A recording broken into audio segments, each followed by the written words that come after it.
Mbak Elisa. Disepoti mak ya, sepote mawar kuning. Iya, wajib kuwi, lagu wajib nggo ngiringi penyanyi Mbak Elisa. Iya. Arep disepoti turi-turi putih mana ya ora sesuai kok. Cocoke rak ya mawar kuning. Iya. Monggo sareng-sareng Mas. Monggo Mas Juang dipun bukani saron Mas ingkang Dahat Sinudarsono penyaran menika. Monggo.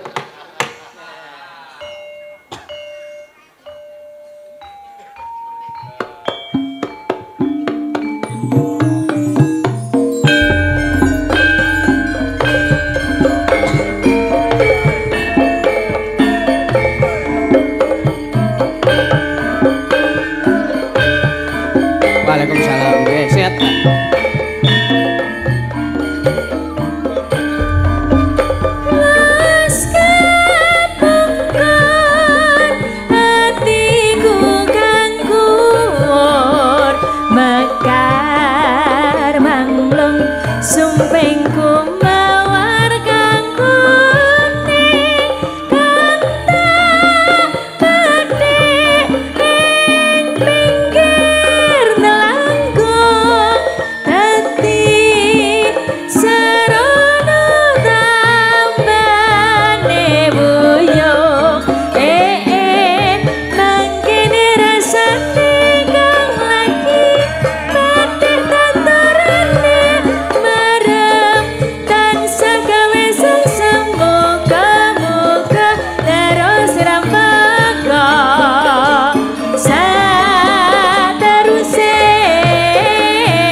Kurang dawa Mbak kudune sejam ngono kuwi. Biasane ki nek aku ya bingung itu pelajaran yang berbeda. Aku mempelajari nek nyanyi dulu tuh belajarnya diatonis. Bahasan sinau Jawa ki pentatonis ki sing penting ki arep cengkok piye aja sing penting sele. Penting sing penting. Oh penting. Penting ora penting. Ya, arep menggok-menggok piye wae. Sing penting jujukane, burine gitu, buntute. Penting ora penting, nek penting iki potongnya gede kayak penting. Itu bunting. Aku mikir loh. Ya maksudnya kalau Jawa tuh biasanya ekornya tuh dikandeli apa didawakake gitu loh. Dikandeli iki apa? Dikandeli tuh ditebelin gitu. Oh, kandeli, ya. Kandeli. Kandeli iki daerah luar negeri kono. Kandeli. Oh, ndi kuwi. Aku urung tau tekan kono. Mbok menawa ana wong aku ya kurang ngawur le omong kok. Oh lah ya. Nek New Delhi ngerti, nek Kandeli ngendi ya Kandeli. Iya. Nggih, saged sowan mriki macange Yuli Mbok Mas Yusuf. Nare anu nggih panggih sehat nggih panjenengan nggih. Nggih, pangestunipun, Mbak. Iya. Nggih, sami ugi kula nggih sehat, kula nggih bahagia. Saged sowan mriki luar biasa. Menika kula ngantu-antu apa sih? Ngantu-antu. Nunggu-nunggu. Nah. ngenteni ngarep-arep bisa sowan wonten mriki sebabipun Pak Kasno itu udah WA aku kawit kalih doso likur patang likur kalih doso likur patang likur pire 2024 itu WA aku oh alah kalih doso ewu kalih ewu kalih doso sekawan bingung kan kalih doso sekawan aku bingung mergo sampean kok yo kalih hewu susuk kalih likur patang likur 2024 ya itu udah dari 2024 jadi aku nganggo rego wingi ki wah jan luar biasa ini seneng sing penting aku udah ngen-ngen sesuk kapan le kuning lemah ireng yo gitu ternyata sekarang ini udah denge iso ketemu karo Mas Yusuf wis sah ya Mbak wis sah no wis karo Pak Kasno ampun kesupen omben dino diampun kesupen dadi tangen tanggal piro to le kuning lemah ireng iki jenengan diparingi DP karo Pak Kasno iya dikasih DP tahun wingi mongko wis entek lah joto ngerti dhewe to seniman ngono kuwi manajemen keungangane rada masalah ngono anggere koncone ayo aku ana butuh iki ya wis nyang ngono to oh iya heeh ngono kuwi Mbak masalah ning kene iki ya ngono kuwi ning nggon aku lho sing tak rasake ning dodo iki ngono ngertine nak ngono to werong ana butuhe to le kene-kene aku akeh butuhe kene ngono to dumeh tuwae terus menang jaluk iya sing penting ki rukune kita bisa saling menjalin silaturahmi karo kanca-kanca lah matur suwun menika sedaya masyarakat warga sampun apa Mbak? Sedaya masyarakat utawa warga ya bahasa Jawanya. Mau munine warga ngono jenengan. Warga. Ya saged makempul wonten mriki nggih. Tumplek blek menika. Tumplek blek. Nggih, ngatos-atos sik wonten nginggil nggih. Ampun pipis lho. Mesake iso. Kok tiwas leng guyung-guyung kan nggak tahu ya. Kadang sok kayak berwujud kan. Ampun nggih, sowan kula wonten mriki menawi kathah ketul-ketul ature. Nyuwun pangapunten agunging samudera. Apa ketul-ketul? Kesalahan kata-kata. Kata-kata. Ya. Nek Jawa kuwi, Mbak. Sing angel bedake iki ya antarane huruf A. Tulisan J A W A iki macane asline Jawa. Iya, Jawa aja bacanya Jawa. Iya, antara A karo O kuwi enek talingane dhewe enek tanda bacane dhewe. Talingan ada kupingnya. Maksudnya talingan iki tanda baca ngono lho Mbak, ana garise, ana sing ngesrit, ana sing iya. Oh. Ana sing ngesrit barang. Iya. Aku sak ngertinu.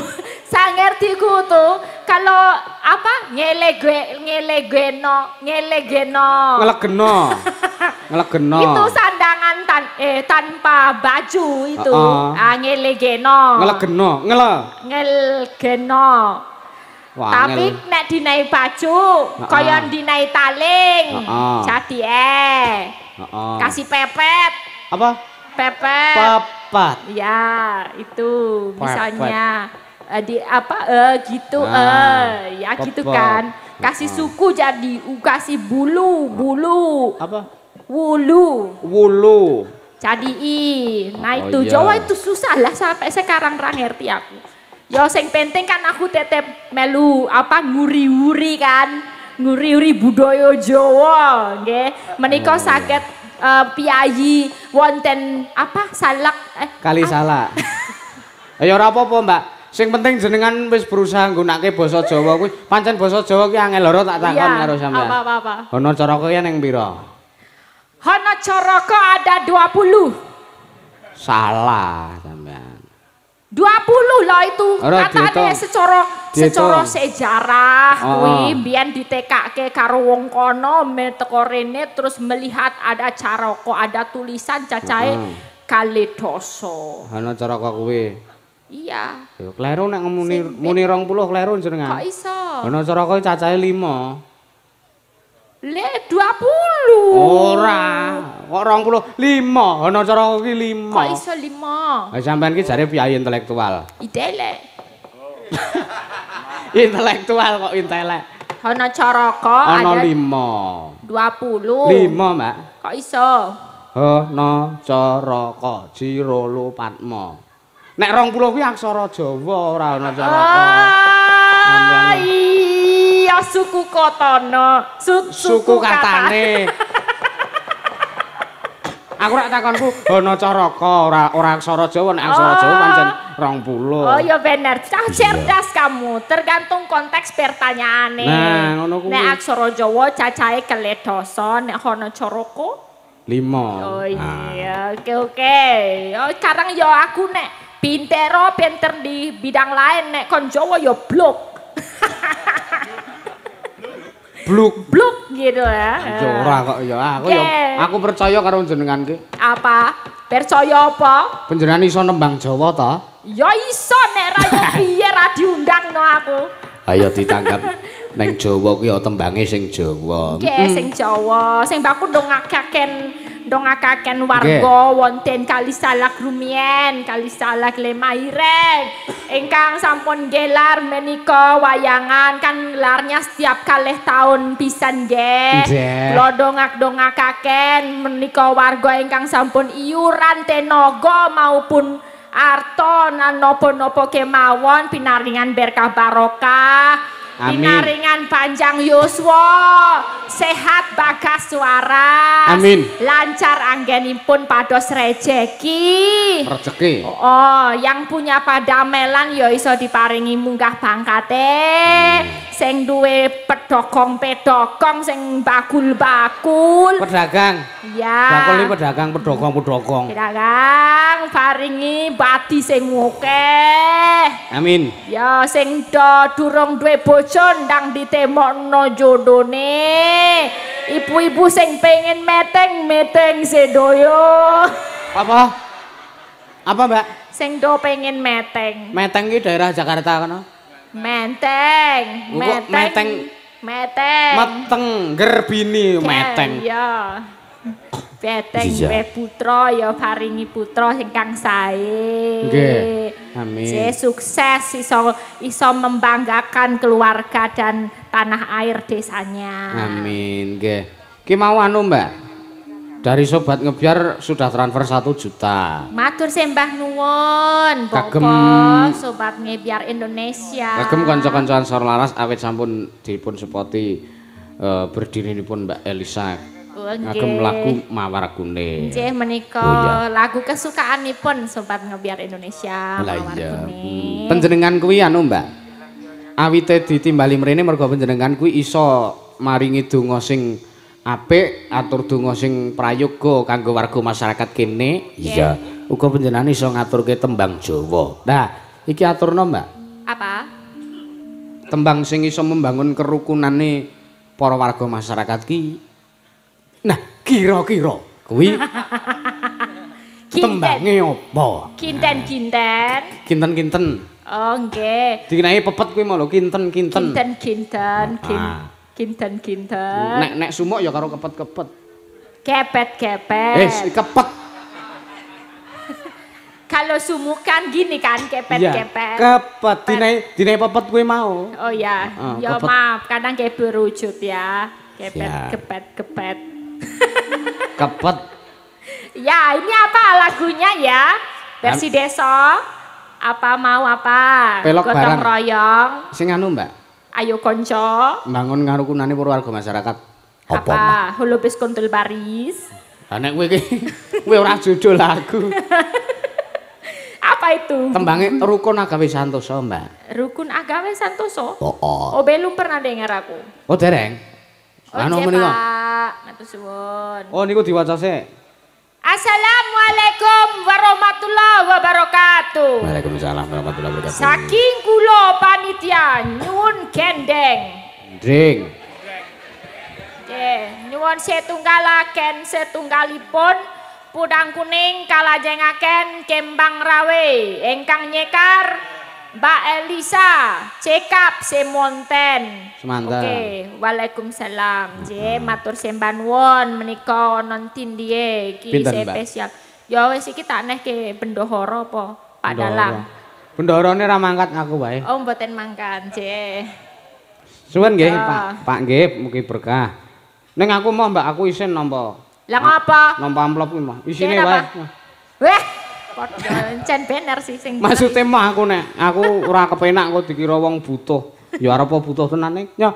Aku ora penak aku karo warga kene iki wis manjing sedulur dadi aku ki wis manjing sedulur. Iki ra ditampa. Ya tak tampa matur nuwun lajeng menika kagem pemberdayaan ingkang langkung manfaat monggo. Oh nggih, matur suwun. Siapa ini? Yoga. Oh Yoga. Aja dipasrahke Niken. Sapa Niken? Via. Biasane pasrahke Niken. Lah kok ndak kok dinggo tuku sing bakul kono kae mau lho, Pak. Lah ya, cumi-cumi. Apa lagunya apa? Jangan kalau rukun kok nggak tahu aku. Anu Mbak, lancaran bersih desa Mbak. Bersih desa aja ya. Gantinya ini spesial karena acaranya itu ya kita untuk berdoa bersama tirakat sareng-sareng. Ya, menapa mawon ingkang dados pangajeng-ajeng panjenengan sedoyo sageto kasembada. Amin. Yo. Jenengan bawani Mbak? Hah? Oh, apa niku? Nggih. Apa nikah? Apa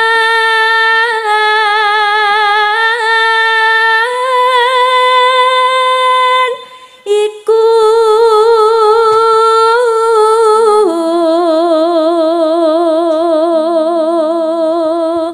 jenengan nek begitu nembang ya Jawa tos ngaten Mbak. Apa tos itu? Maksudnya asli ngono lho. Oh. Ya itu belajar Jawa itu ternyata nggak bisa kayak susu, harus pelan-pelan alun-alun. Alun-alun kidul apa piye? Ya.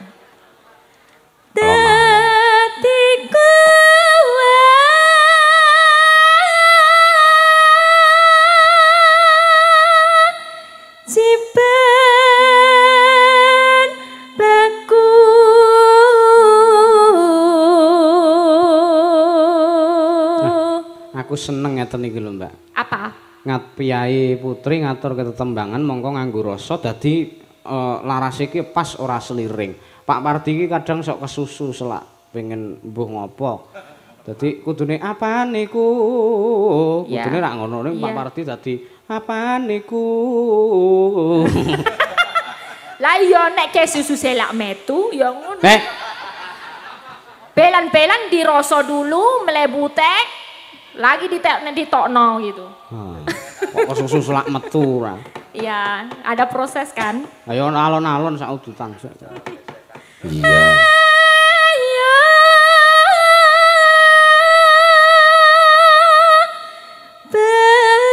Bersih desa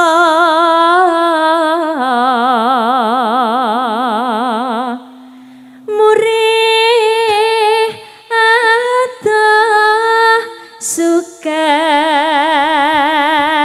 sakit Mbak glia anggia tu mandang karya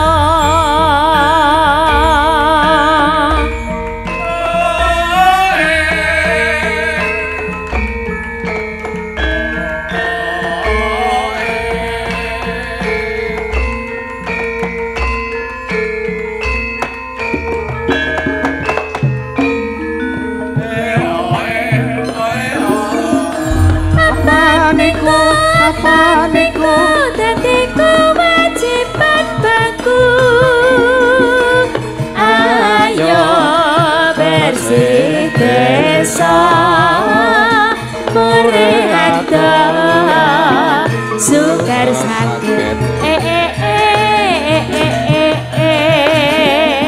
glia anggia tu mandang karya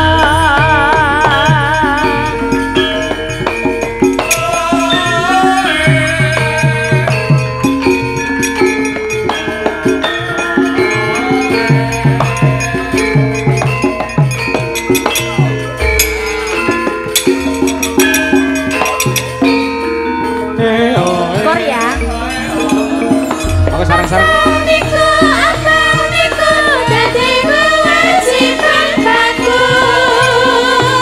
Ayo bersih desa, boleh ada suka sakit.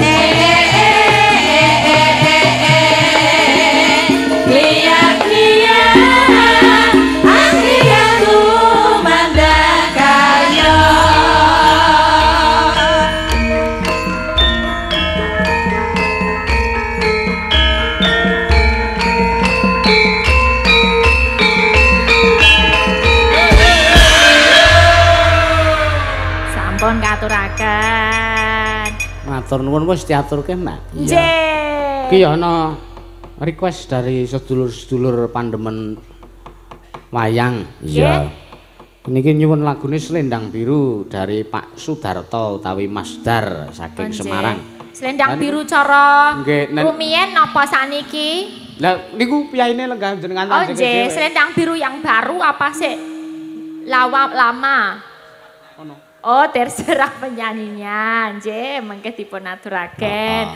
Menika nggih wonten pamundutan Melati Rinunce dari Pak Ndari Boyolali. Ada kirim transferan itu nanti tak kasihin sini juga. Oh, iya. Ya. Ki yang ana keyboard, Mbak, engko lagu-lagu terkini iso diaturno. Oh, siap. Oke. Napa menika? Tadi ada pamundutan Podang Kuning juga. Ini dari Pak Ahmad Taharuri, penjarane ya rawuh nang kene kae. Pak Ahmad. Ngancani Mas Mejo kae. Oh nggih, sembah nuwun. Halo. Kagem Pak Wagimin Almira Khoiriansyah kalian Ibu Sri Winarti kagem Mas Kun Mbak Tri kewek-kewek kalian kagem pun Bapak Haji Suratno Bekasi. Nggih. Kagem Mas Buang Natura kagem pun Mati Pacitan. Iya. Kagem Mbak Ririn Ciprut kagem Mas Banyu Biru kagem Jolodong Sudiro. Oh iya, iki salamke Mak. Iya. Ki nyuwune sinom nyamat, Mbak. Oh iya, karo Malanggeke. Oh iya kok diaturke. Menika nggih tadi ada titipan dari panitia. Nanti ada Pak Cipto yang akan nyawiji berduet bersama. Ini perwakilan dari panitia. Mangke saged duet. Lah ngono kuwi lho karepku ki, Mbak. Iya. Wakiling para warga masyarakat ki ana sing melu ngregengke. Ya, teges ketok rukune ngoten. Nggih, udah dipersiapkan dengan baik dan saksama. Nah, benul. Apa? Betul. Nggih, mbok menawi mangke Pak Lurah napa Pak Camat menawi tasih ini enggak ya? Sudah kondur ya. Nanti mbok menawi saged nyawiji kalau misalnya masih lenggah. Nggih. Diaturke sik diselingi slendro. Siap napa? Podang Kuning mau. Podang Kuning nggih. Dibablaske kembang rawe. Oke, langsung napa bawa? Panjenengan bawa sikik kok ya. Oh ya. Rasane kuwi. Siap. Iya. Kuwi mau ya aku entuk request, Mbak. Apa? Saka ibu-ibu sing masak. Wah, ayo iki paling penting iku. Iki nek ora tak aturke aku sesuk ora dingoni. Wah, iya. Ibu-ibu yang masak itu wis pirang-pirang dina nggo tampa saya. Nyebune apa? Nyebune caping gunung dijenglengke, Mbak. Caping gunung jenggleng. Oke. Karo pas gara-gara mengko bapak-bapak mriki nyuwun ilir-ilir karo lesung jumenglung. Oke, beres. Kok diaturke. Karo sing ibu sing adang mau ngersake sesideman. Oh iya. Wah. Kok ya sempet-sempete ya adang. Lele, aku arep engko aja lali ya sesideman. Lah kuwi nek ora tak pinangkani sesuk madang ora nganggo sego aku. Kuat engko. Iya. Oke. Podang Kuning, Mbak. Podang Kuning ya. Nadyan wujud temong peksi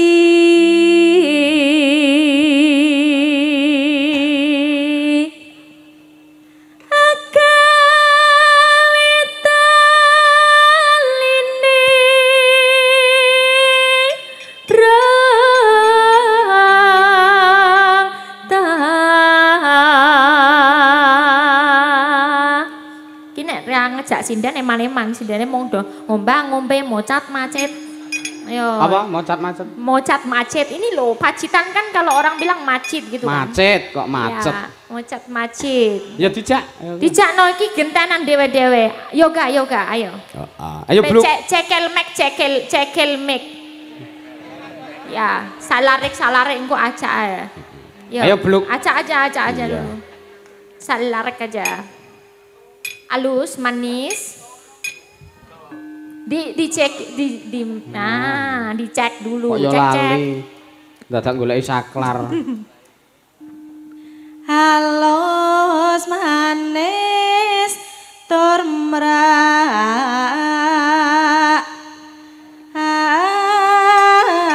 ati Ape yo kae iki sing rada enggal menika pojok iki sapa jenenge? Ora enggal ku ya wis ket mbiyen le lahir kok. Oh iya. Nek enggal nek isih bayi. Maksudnya melebu grup iki lho. Oh iya. Kan aku jarang lihat. Iya. Ya, Mbak siapa? Boleh tahu, boleh kenalan. Oh, Gawan Demung. Oh, tenane. Sopo? Mbak siapa namanya? Yayi Apa? Yayi Yayi. Mbak Yayi. Oh, adik ya artinya. Iya, Yayi. Yayi Prabu. Dari mana asalnya? Boyolali. Oh, Boyolali. Nggih. Ini apa? Yang ngajak siapa? Yang ngajak? Yang nganterin siapa? Ikut siapa yang tanggung jawab atasmu malam ini? Mas Alfa. Oh, Mas. Sik. Au. Si Alpan dijagani ku nek moro-moro usul kan lho.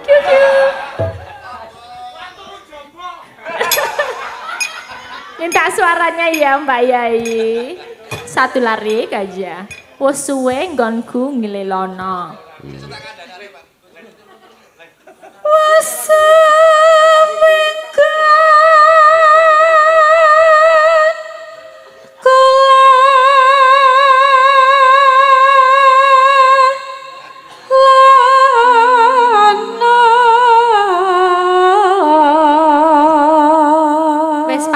Mas Yusuf. Pripun, Mbak? Aku ki tau kok hafal aku lama-lama sama gelagate wong lanang. Nggih. Nek wis ketok apa mukanya agak diturunin gitu kan. Berarti Pegang ono HP apa? di scroll berarti ngawet-ngawet ngene iki. Ah wis teko. Wis teko gawane kuwi wis. Wis fix.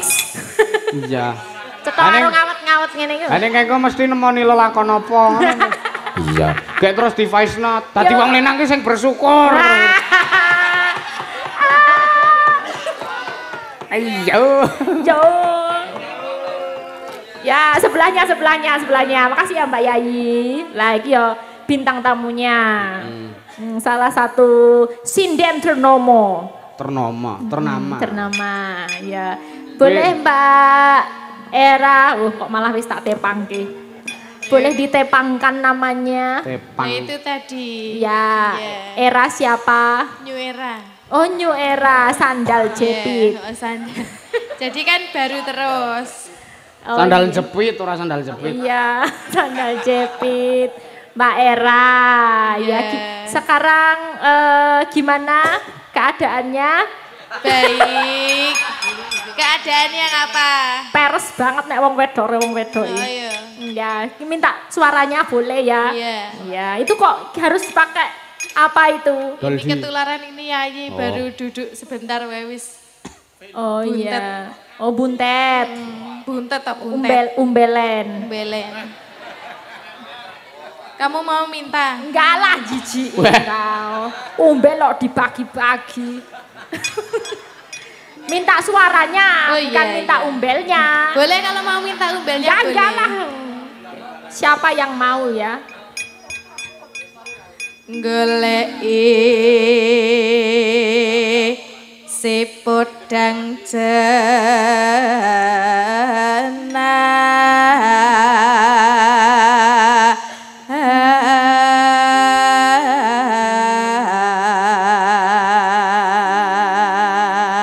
Oh, ngene iki. Sinden kalau emang udah mantiasan ning sinden, mbok umbelen tetep Wah. suaranya itu los. Gitu. Oh lah iya. Iya kan? Ora dol kok dol barang. Ya sebelahnya aduh iki carane sinden alus minta telek wira pendeng telek. Kok telek kapuk, kapuk. kapuk. Ya, bebasan. Midak. Mbak, sinten namanya? Kula Anggi. Anggi kan corone nickname dawane Anggi. Anggi. Anggi Laksana. Oh nggih, Mbak Anggi Laksana. Nyuwun Komplite swantenipun, Mbak Ibu Laksana. Dereng ibu. Oh nggih, Mbak. Tantangine Mas. Dindingane Mas. Ibu bunga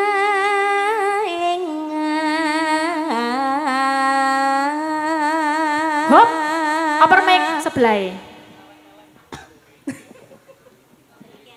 Alah mikir nek ra nggone duweke ya enggak mau. Egois, idealis. Mek ngene dhewe kok. Alah ya sih milih meneh. Golek sing ra ono kabele. Ya dong. Gawane sapa kowe? Gawane sapa kowe? Gawanmu to? Oh iya. Loh, arek njlomprongke aku to we. Aku ora rumangsa nggawa kok. Ya men. Yonggi. Penting aku rumangsa nek gawanmu. Mbak. Ah, Mbak Viai lomo lho wonge. piye kok lomo? Ora tak jawil mangkat lho. Mangkat dhewe. Lah gek piye Masa kok nyusul? Tanggung jawabe piye iki kok? Kok ya iso-iso mesa nyusul ya? Ora apa-apa men tanggung jawab kae sing bonang. Oh. Sing bonange sing bayari aku Ya ora. Ora sado mengkambing hitam kan wis. Oh lah iya. Yo, njaluk suarane Mbak Via Patuk. Heeh. Tiku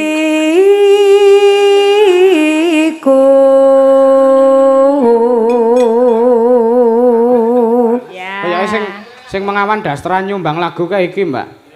Oh ini. Heeh. Saya mau wawan. Kok saiki ra dasteran? Ora ya apik dasteran. ora engko ndak do seneng nek aku dasteran wae. Allah, GR timen. Mau jare Mas Roni apik nek dasteran ngono kae kok.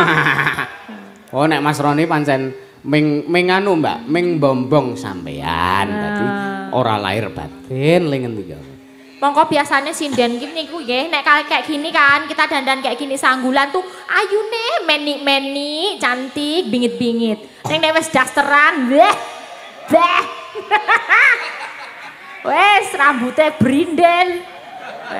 Tak kucer kok mau. Ulite magrib apa? Magrib. Ora apa-apa. Jenenge iki eksotis. Lah ya. Apa jenenge apa? Eksotis. Ora eksotis, erotis. Nah ngene iki gayane meni. Menyedihkan, ironi. Ya keri dhewe sisan, nyanding bisa dadi tamba. Oh iya. Onde-onde ngapa? Nyanding bisa dadi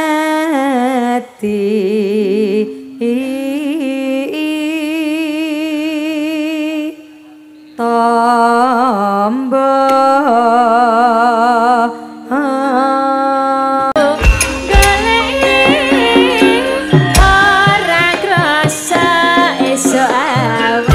Nganti wengi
saben dinane saya suwe saben jejer nyekel tangane banjur ngomong mas aku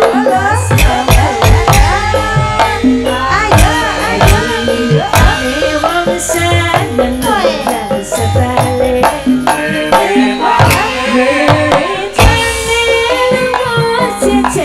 saben dinane sono suwe saben jejer nyekel tangane banjur ngomong mas aku tresno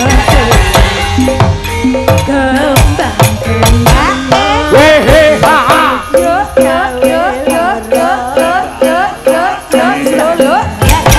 yang dewe larane ngati kembang kecubung hatiku digawe bingung kembange mawar tresnaku wis katonku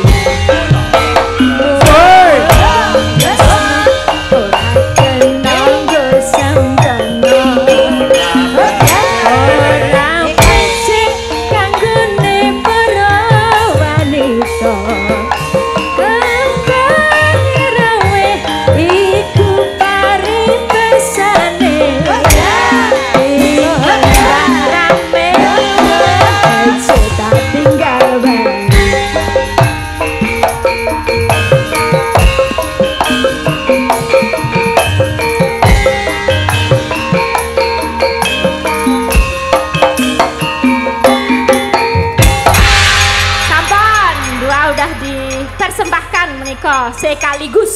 Nggih. Sekaligus piye? Loh, sekali mendayung dua lagu terlampau. Oh iya. Ya. Medley kuwi mau. Medley. Iya. Medley iki manut udele dhewe. Singkatane iya. Ya itulah dicampur nggih. Menika pripun? Lah monggo. Oh nggih Pak Cipto, sela ngantuk ya. Pak